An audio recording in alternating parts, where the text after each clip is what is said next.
I believe that, for most of us, it's clear that the Dark Souls games try to, at the very least, convey a semblance of meaning through gameplay and story.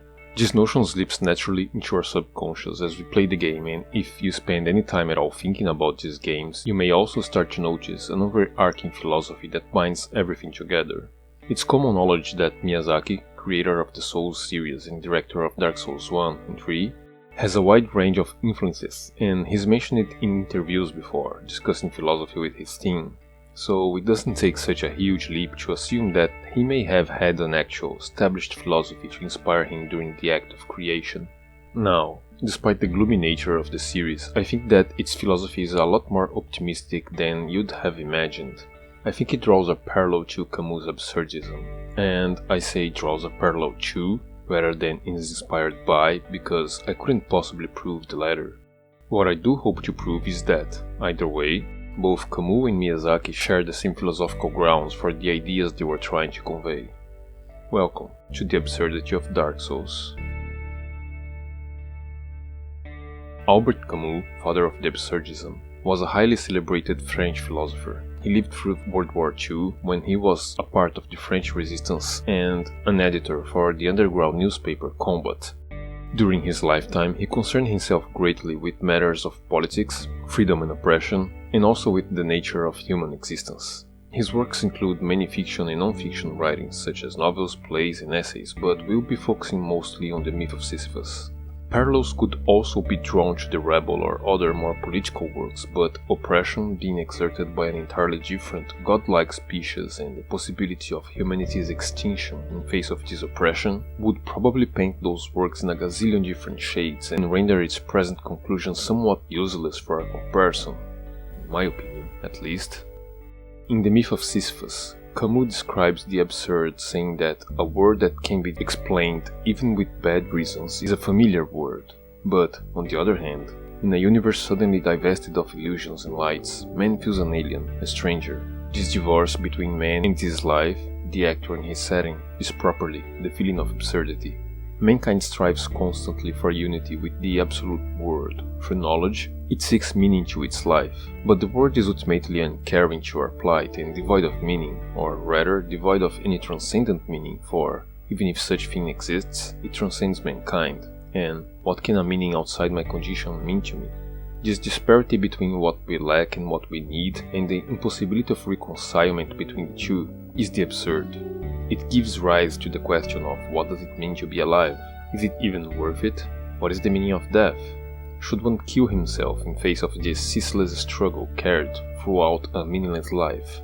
For him, the realization of the absurd would entail either recovery or suicide, which could be literal or philosophical, the latter being a return to a previous state of ignorance, usually through hope of another life one must deserve, or trickery of those who live not for life itself but for some great idea that will transcend it, refine it, give it meaning, and betray it.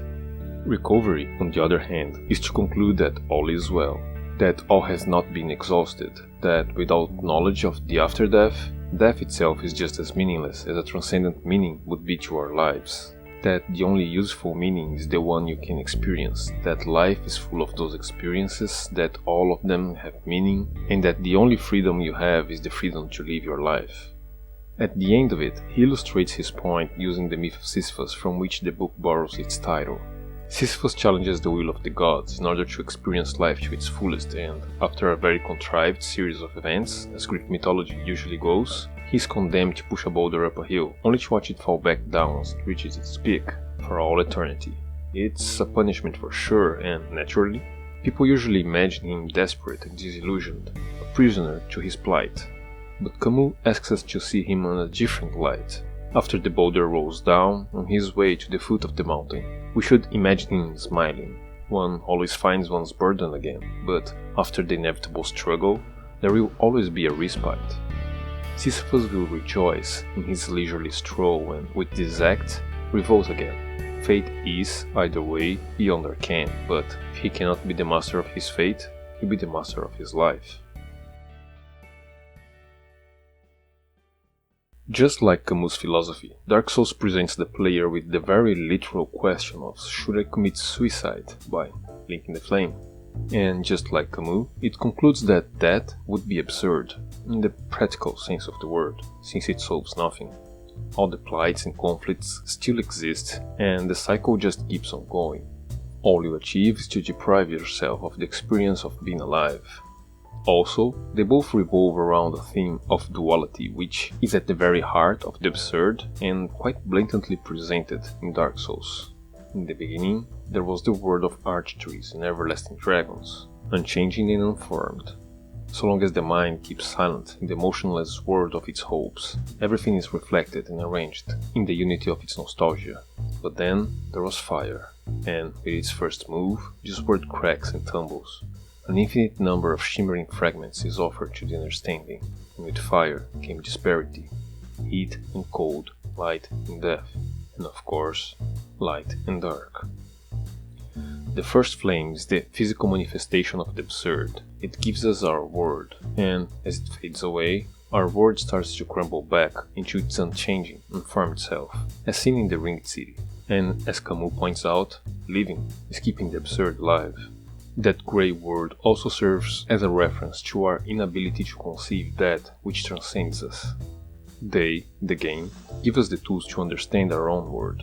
The gods are of this world, and so we can understand them. We can piece together their history, infer their reasons, and even fight them on their own terms. Then, from the dark, they came. So they are just like us. But that which precedes this world is, and forever will be, lost to us. We know that it was here before man, and that it will remain after man is gone. That transcendent world lying beyond our understanding is separated from us by death, and so we fight it, tooth and nail, for the right to be here, alive, as the individuals that we are right now. The fight starts with the awakening. It happens that the stage sets collapse.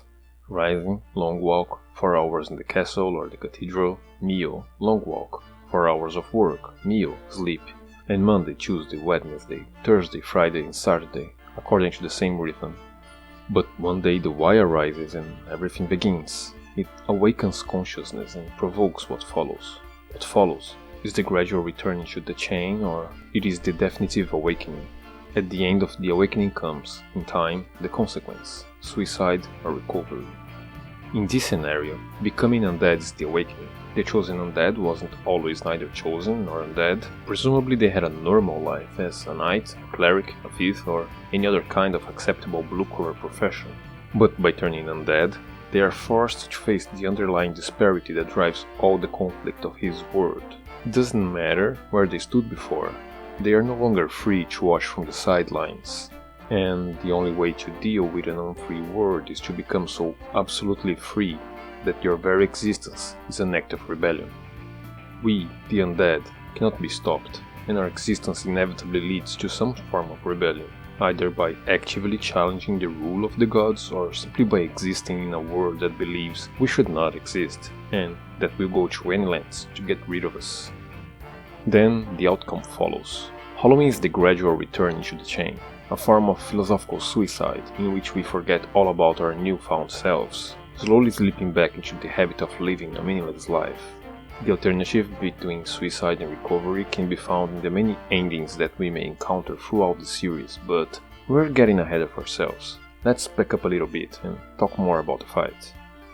The protagonists of both stories, Sisyphus and our very own undead avatar, be it the chosen undead or the champion of Ash, ought to play the role of the absurd hero, as much through our passions as through our torture, our scorn of the gods, our hatred of death, and our passion for life. And even though Sisyphus has already claimed his position, we must still prove ourselves capable of overcoming our challenges and to learn from them, becoming that much stronger for it. In Dark Souls, challenge is twofold, and the first, more obvious one is death. Death is our burden, our boulder.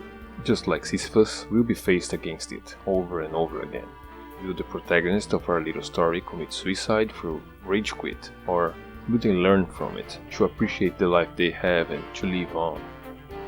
About challenge through death, Miyazaki once said, "I don't necessarily think I've been educating the wider audience about playing relatively high difficulty level games. The basic approach is to let players experience a sense of accomplishment through overcoming difficulties. and also that before Demon's Souls came out, both Sony and players would have thought, what the hell is he talking about? Death as education? What is he thinking? But now everybody is fully aware of the concept. But the main concept behind the death system is trial and error. The difficulty is high but always achievable. Everyone can achieve without all that much technique. All you need to do is learn from your deaths how to overcome the difficulties. Overcoming challenges by learning something in a game is a very rewarding feeling.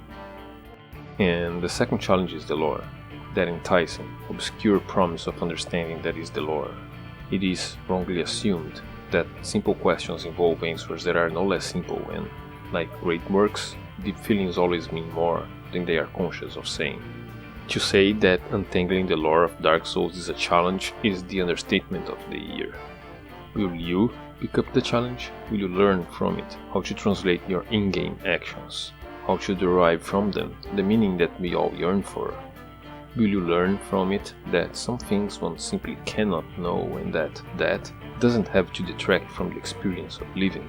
Camus invites us to live his philosophy but failed to teach through experience. Not to his fault, though. He simply lacked the means to do so. But where he failed, Dark Souls succeeds. Would Camus be a game developer if he were alive today? Is Miyazaki the Camus of our generation? And so we have awakened. We are undead and well on our way to claim our place as the absurd hero in this story. The character and the player must strive to become one and, together, to realize that while they cannot control their fates, they can control how to live their lives. To realize that, to obtain the meaning they so desperately long for, they must live their lives to the fullest and that they must always revolt against the shackles that would bind them. This is the true fight of the absurd hero, and at the end of this fight, would any of the game's endings be in accordance with this philosophy? Well, like I said before, linking the first flame is not only a literal suicide, since you burn in the pyre, but also a manner of philosophical suicide, in which you choose the hope of an ideal that would refine your existence, getting killed for the ideas or illusions that give you a reason for living. What is called a reason for living is also an excellent reason for dying. In Dark Souls 1, the Dark Lord ending would seem like the better one, even though it is somewhat diminished by the revelation that Frampt had been working with Koth all along, meaning that no matter which ending you choose, you'd still be a puppet. The cycle of linking and fading would continue on its path and the plights of the undead would still be a reality, but all in all, it's still a whole lot better than burning. Dark Souls 2 kind of went in a different direction regarding both the philosophy itself and how to present it, which is only natural considering that Miyazaki didn't direct this installment. Its original ending is a no ending. You take your seat on the throne of want and then nothing. It may have been somewhat in tandem with the series' original philosophy, but by denying us the ability to choose, they have also denied us the ability to learn. The Scholar of the First Sin ending is a mirror of the first Dark Lord ending, in which you walk away from the first flame. It would have been slightly better than its first version, since we don't immediately fall back into the shackles of manipulation, but again, by denying the character the chance to refuse the serpents, at that point the character knows nothing about Frampt or Koth or any other primordial serpent for that matter. They are denying us the chance to learn from the choice we would have made. In Dark Souls 3, from a philosophical perspective, the new endings are mired in shades of grey. The End of Fire has the advantage of momentarily revolting against all forms of manipulation. There will be neither linking nor fading, no Age of Dark, no Age of Fire. But the Firekeeper herself says that, in the far distance, she senses the presence of tiny flames, meaning that the cycle will eventually continue, and why wouldn't it? You may be a badass, but the powers that be won't simply give up on their schemes just because you told them to. But this advantage is undermined by the fact that, for an immortal undead, momentarily, independently from how long that moment may be, doesn't really mean all that much. I blame it on a lack of foresight. The Betrayal ending, in which you step on the Firekeeper's head, is basically the End of Fire on fast forward. You momentarily revolted against all forms of manipulation for a minute or so, then you got tired and turned the lights back on. Philosophically speaking, your character simply doesn't give a damn. The Usurpation of Fire ending, I believe, is the one that keeps this philosophy closer to its heart. For the first time, the cycle has been broken. There is no more first flame to be linked. No champions will be sent to the kiln. We, the player, know that this is ultimately in compliance to the Serpent's plan, but the character doesn't. From its perspective, they are simply choosing to revolt against oppression. In a stroke of genius, the Serpents have removed themselves from the equation, and by relegating their position to the Sable Church, they have removed the impression of being manipulated by them, somewhat like Frampt had already done regarding Lothric and the Gods of Anor Londo. And we, the player, may know that this is ultimately in compliance to the Serpent's plan, but if it ever comes to it, we choose to at least give ourselves a fighting chance. Art has always been on both ends of culture, being influenced by it and, at the same time, helping to shape it. Video games haven't been just a game for a while now. They're great for killing time and having fun with your friends, but they are also a powerful tool for learning. Abandoning the just a game mentality not only helps us demand better games, but it also improves how much we're able to enjoy games that take the time to add that extra layer of depth to them. Even if you don't agree with my comparison between Dark Souls and Absurdism, I think there's no denying that the game has a philosophy of its own. So now, just play the game, have fun, and let Dark Souls be more than just a game. Let its philosophy become a way of life.